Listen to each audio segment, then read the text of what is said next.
What's up, my friend Zach Sang from Sweet Radio, Goom Radio. Awesome. Chilling with Miley Cyrus. Yeah.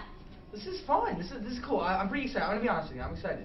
Awesome. You should be. It's gonna be a good day. I know. There's lots to do. Lots of stuff, fun stuff. Now tell me about the concert.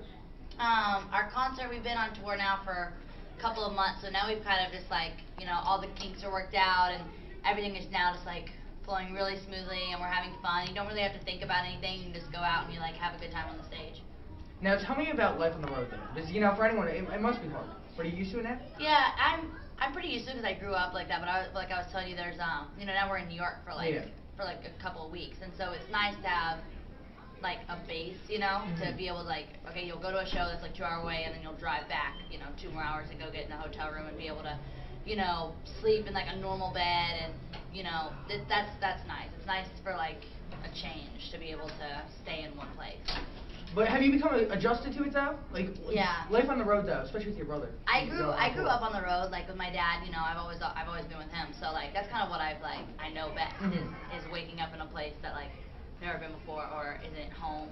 And I think you do get adjusted to it. The hardest thing is living out of a suitcase. It's like very unorganized, and you don't know what is what, and sometimes that really drives me a little crazy. Now performing for the Queen, I was doing my research. That's great stuff. I'm really excited. It'll be really cool. I've been to London a few times, but never met the Queen or never got to see the palace or any of that kind of thing. So that'll be really cool. Now, are you gonna teach her the Party in the USA dance? I was thinking either that or Ho Down, Throw Down, one of the others. Now, what exactly is the Party in the USA dance? Like do you think? How are you gonna break it down for the Queen? It's like there's not like a full dance. I would have to have my dancers do it because I choose not to dance that much on stage because like I get out of breath, you know, or my mic is moving around. But I could teach her how to do the moving my hips, like which is pretty simple. So I want to see the Queen break it down for sure. Yeah. Now I gotta ask you about Twitter. You know, it's a big thing. I know when you left your Twitter, it was like I lost a part of myself. Did you? I cried a little bit inside. Did you? It's like I lost my goldfish or something like that. You know, I think people got upset, you know, because I'm one of the only people on Twitter that didn't use it as marketing. I wasn't like, buy my album or this is out. I wasn't like that on Twitter. I actually said things that like meant something. I think it was nice for kids to have that every once in a while. Like look at a site that's actually positive for once. And what I said was positive.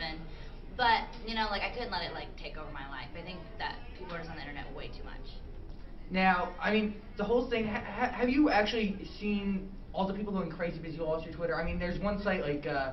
Save Fuzzy. Yeah, the kid's gonna like eat her cat or something. I saw it. I was a little scared. If she does that, you gotta like go do something. Yeah. Because like honestly, that honestly is crazy. But not my cat. I don't know what I'm gonna be able to do. I'm not going back to Twitter though, so I don't know. Poor Fuzzy. But seriously. She has like cat recipes. Yeah, it's like really scary. It, right? So I saw it. Well, my friend actually told me about it. I don't really get on the internet that much, but my friend was reading it off, and I was just like, that's like twisted. But she says it's normal in her country, so I'm not gonna like stop her. Normally cats in her country. That's what she says.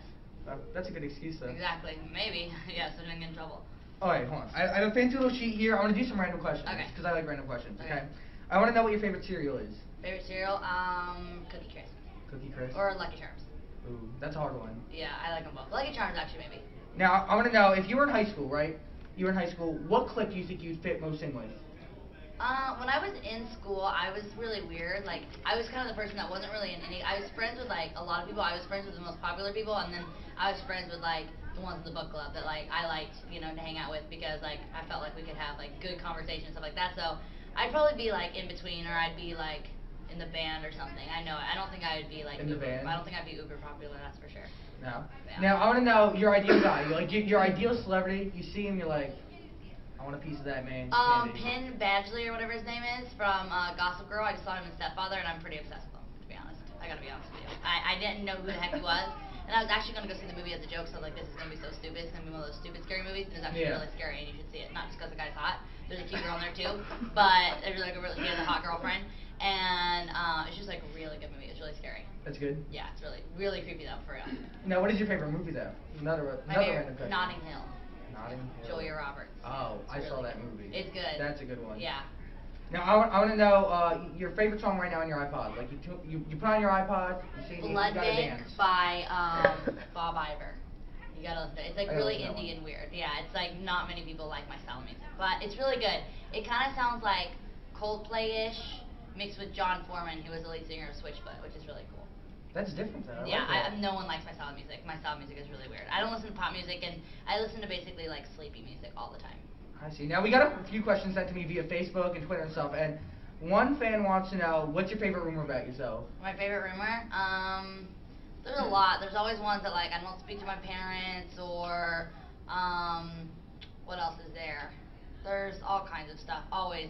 There's been a couple favorites that really cracked me up, and I think they're like all like so stupid, but whoever it is, like whoever makes up the rumors, need to get like their own show or something, because some of these things are like so like conjured up in their head and take so much creativity that I'm really kind of mad, but then again I'm kind of impressed.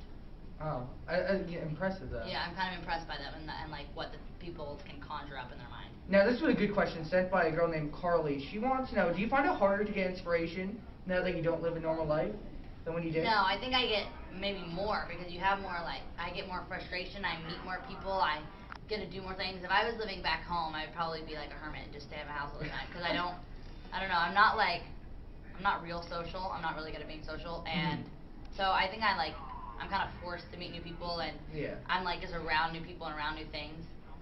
I see. Now, I want to know here, I see new projects. You have a new movie coming out. You did Sex and the City. Yeah. Give me the lowdown.